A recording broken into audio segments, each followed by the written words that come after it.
Hello प्रिय विद्यार्थी, नमस्कार। न्यू नर्मदा इंस्टीट्यूट कोचिंग संस्था में आपका स्वागत है। हम आपके लिए रीजनिंग की कड़ी में एक और नया अध्याय लेकर आए हैं, इसका नाम न्याय निगमन। और इस अध्याय की बात करें तो आपके समस्त पेपरों में एक या दो प्रश्न आने की फुल संभावना है कि एक या दो प्रश्न आएगा ही आएगा। तो इस न्याय निगमन अध्याय को कवर करना है तो आप कुछ बेसिक हम बताएंगे जिसको आपको अच्छे से पढ़ना है। तो SSC, bank, railway, MP state के समस्त एग्जाम आ सकता है। और अन्य एग्जाम की बात करें, अन्य अदर स्टेट के एग्जाम की बात करें तो वहाँ पर भी आता है। एसएससी के समस्त पेपरों में इसका प्रश्न आता है।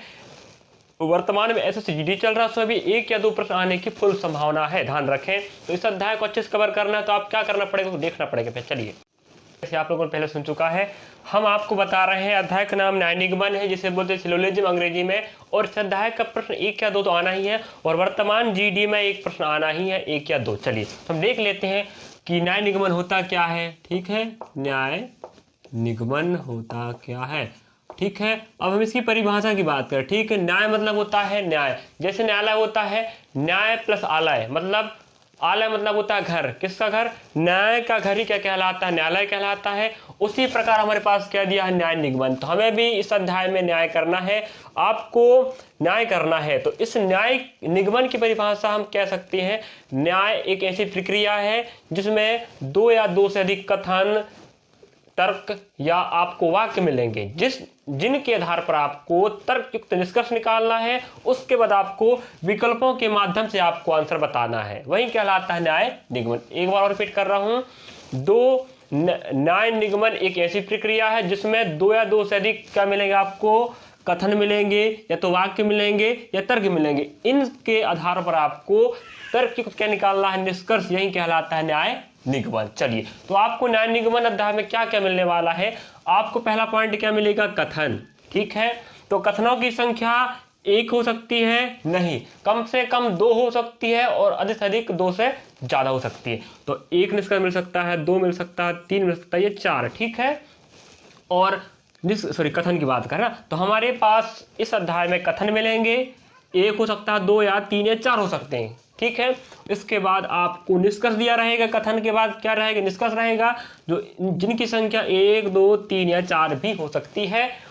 और इसके बाद आप क्या मिलेगा? विकल्प मिलेगा, जिन विकल्पों को आपको आंसर बताना है कथन और निष्कर्ष के आधार पर। तो निष्कर्ष से आप कथन निकालोगे और इन कथनों से क्या बताना पड़ेगा? विकल्प, जो आपके आंसर में सही होनी चाहिए। चलिए, जैसे आपको दो कथन दिया है, उसके लिए मैंने विकल्प बना दिया हूं। आपको तीन कथन देगा या चार कथन देगा, उसके आधार पे अलग अलग क्या बनता है? ऑप्शन बनता है। तो ध्यान रखें, अब मैं यहां दो कथन के लिए दो निष्कर्ष निकाला हूं। ठीक है, तो उन प्रकार के प्रश्नों में कैसा विकल्प रहेगा उसके लिए जे दिया है। ठीक है, तो देख लेते हैं। अगर पहला निष्कर्ष सत्य होता है तो क्या आएगा? ऑप्शन नंबर ए, आई मतलब होता है रोमन संख्या में पहला, आई निष्कर्ष सत्य है, मतलब पहला निष्कर्ष सत्य है, तो किसको लगाना? ऑप्शन नंबर ए को लगाना। अगर दूसरा सही है निष्कर्ष, किसको लगाना है? बी को लगाना है। और दूसरा एवं पहला दोनों असत्य है तो किसको लगाना? सी को। अगर दोनों निष्कर्ष गलत हो गए तो ऑप्शन लगाइए आप, कौन सा? C number. अगर दोनों सत्य है तो लगाओ डी। या अगर ऑप्शन दिया है या, तो पहला या दूसरा सत्य है। आपको कंफ्यूज हो रहा है कि पहला सही है दूसरा सही है, तो इस पोजीशन में आपको लगाना पड़ता है ई ऑप्शन। हम इन सभी ऑप्शन के अनुसार आपको क्वेश्चन बना बना के दिखाते चलेंगे, तो किस ऑप्शन को किस प्रकार का निष्कर्ष निकलेगा तब लगाना है। जरूरी नहीं है कि पहला ऑप्शन यहां दिया है, क्या दिया है? आई निष्कर्ष सत्य है, भाई हो सकता है वो ई में बिठा दे या वो डी में बिठा दे। तो आपको देखना पड़ेगा कि अगर किसी भी कथन में दिया है निष्कर्ष निकाले, निष्कर्ष हमारा पहला सही निकल रहा है, जरूर नहीं कोई भी ऑप्शन नंबर ए में ही रहे, बी, सी, डी, ई किसी में हो सकता है। और ध्यान रखें, अगर पांच ऑप्शन दिया है, पांच ऑप्शन आपको बैंक मिलेगा, अन्य एग्जाम में पांच ऑप्शन नहीं मिलने वाला। चलिए, अब हम आपको दिखा देते हैं। आप न्याय निगमन की परिभाषा जाने, उसके बाद कथन होता है, निष्कर्ष होता है, उसके बाद विकल्प रहते हैं। ठीक है, अब आपको बताते हैं, कथन में आपको बहुत सारे पद मिलते हैं, जैसे उद्देश्य पद रहेगा, विधेय पद रहेगा और संयोजक पद रहेगा। हम तीन पद आपको दिखा दे रहे हैं जो काम के हैं इस अध्याय को पढ़ने में, उद्देश्य, विधि और संयोजक पद। अब उद्देश्य क्या होता है बताइए, किसी को बता सकता है? उद्देश्य जिसके बारे में बताया जाए। ठीक है, तो यहां हमारे पास पहला कथन दिया है, कथन मैंने क्या लिया हूं? राम अच्छा है। राम अच्छा है। तो भाई जिसके बारे में बताया जाए, यहाँ किसके बारे में बताया जा रहा कथन में? राम। तो राम ही क्या होगा? उद्देश्य होगा। ठीक है, जिसके बारे में कुछ बताया जाए, तो यहाँ बताया जा रहा है राम अच्छा है, तो किसके बारे में बता रहे हैं भाई? राम के बारे। राम क्या होगा? उद्देश्य होगा। अब विधेय की बारी आती, उद्देश्य के बारे में कुछ बताया जाए, मतलब उद्देश्य कौन है? राम है। जब राम के बारे में कुछ बताया जा रहा है या उद्देश्य के बारे में कुछ बताया जाए, वह कौन होगा? विधेय होगा। ठीक है, और विधेय जान गए तो अच्छा क्या हो जाएगा? विधेय। क्लियर है। अब बात आती है संयोजक पद। अगर हम इस है को अलग कर देते हैं तो क्या बताइए? राम अच्छा है, कुछ समझ में आ रहा है? नहीं समझ में आ रहा ना? तो आप कह सकते हो राम अच्छा है, राम अच्छा, इतना वाक्य हो रहा है। तो है ही उद्देश्य और विधेय को जोड़ रहा है, यही कहलाता है आपका संयोजक पद। ऐसा पद जो उद्देश्य और विधेय को आपस में जोड़े, वही कहलाता है संयोजक पद। संयोजक मतलब होता है जोड़ने वाला पद। तो उद्देश्य राम हो गया, अच्छा विधेय हो गया, और है क्या हो गया? संयोजक पद हो गया। इतना आप समझा होगा। चलिए आगे चलते हैं।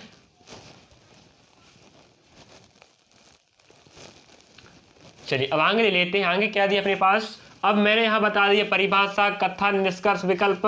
अब यहाँ आपको कथन में देखिए उद्देश्य मिलता है, विधेय मिलता है, संयोजक पद होता है, और यहाँ उद्देश्य क्या है, विधेय क्या है मैंने बता दिया, और है क्या होता बता दिया। चलिए अब आपको देखना है कथन दिया।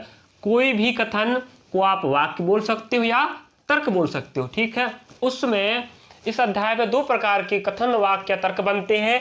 एक होता सर्वव्यापी और एक होता अंशव्यापी। अब सर्व मतलब होता है सभी, व्यापी मतलब होता है व्याप्त। तो हम सर्व को लेते हैं, सर्व मतलब होता है सभी या सब, और अंश मतलब होता है भाग या कुछ हिस्सा।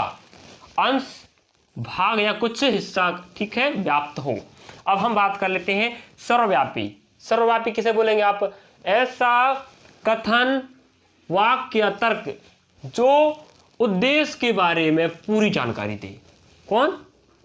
ऐसा कथन, वाक्य, तर्क जो उद्देश्य के बारे में पूरी जानकारी दे, पूरी पूरी, उसे बोलते हैं सर्वव्यापी कथन, वाक्य, तर्क बोला जाता है। ठीक है, अगला लेते अंशव्यापी। क्या होता है अंशव्यापी?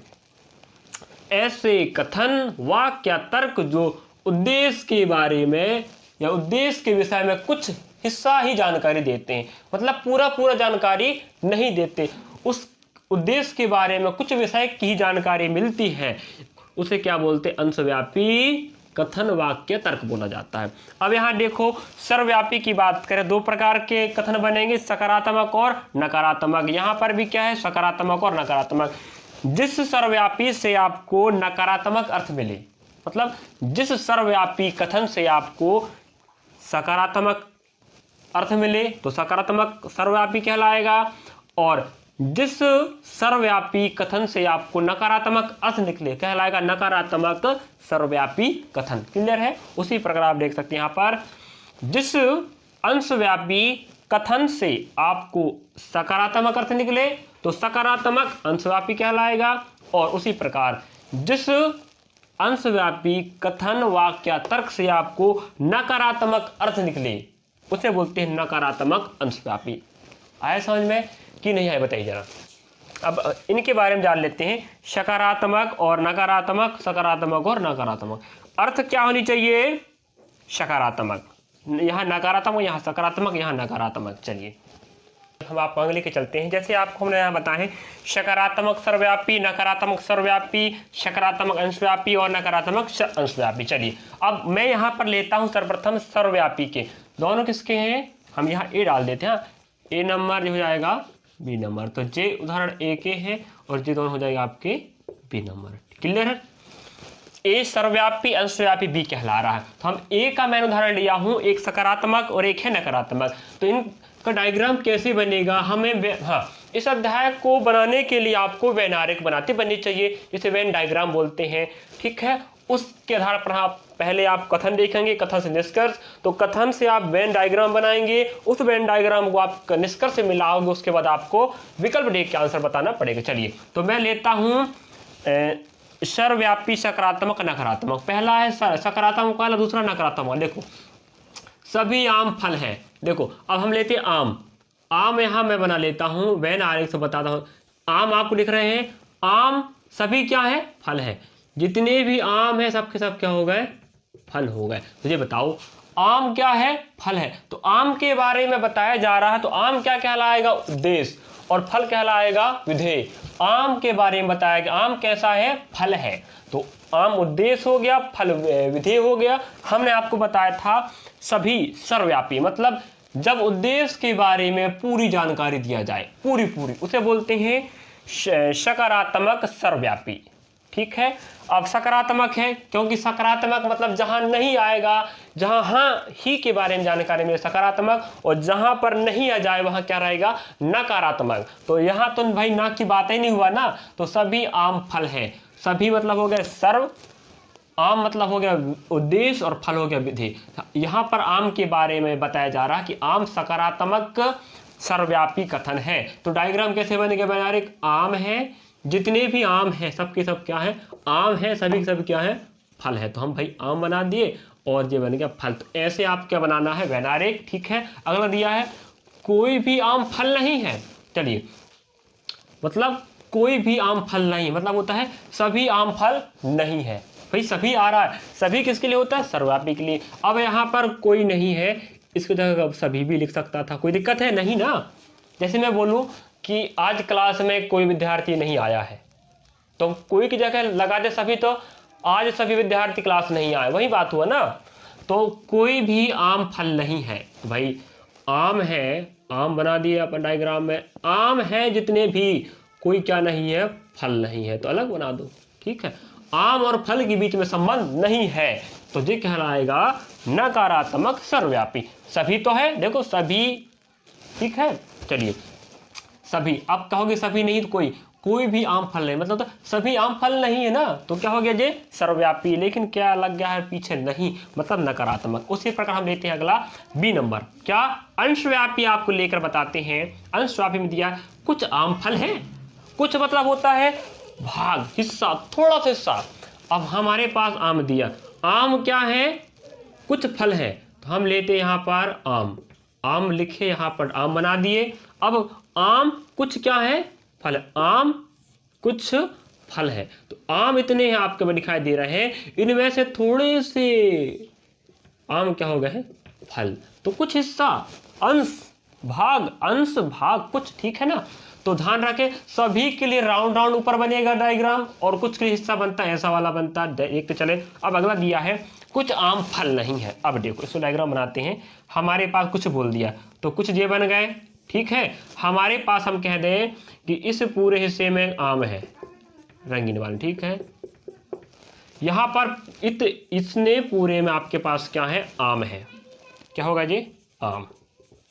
ठीक है, आम कुछ, अब आम बोला है, आम मैं बना दिया आम। ठीक है, कुछ फल नहीं है, तो यहां पर जो आम है कुछ भी हो गया जे, और जे आपका जो डायग्राम वाला है जे आम कहलाएगा, आम कुछ फल नहीं है, तो ये बन जाएगा फल वाला। ठीक, के लिए समझ आया नहीं आया बताइए। तो इस प्रकार आपको इस अध्याय को कवर करना पड़ेगा, जो भी दिक्कत हो हम आपको आगे बताते चलेंगे। आज इस अध्याय का बेसिक था जो आपको पढ़कर आना है। इतने बात आपको बननी चाहिए कि कितने वाक्य होते हैं, कितने कथन होते हैं, और विकल्प कैसे दिया रहता है, और आप कैसे हल करना पड़ता है। हम कोशिश करेंगे आपको, हाँ इस अध्याय के कम से कम 2 या 3 टाइप बनते हैं, हम उन तीनों टाइप को कवर करवाने का प्रयास करेंगे। ठीक है, धन्यवाद। चलिए।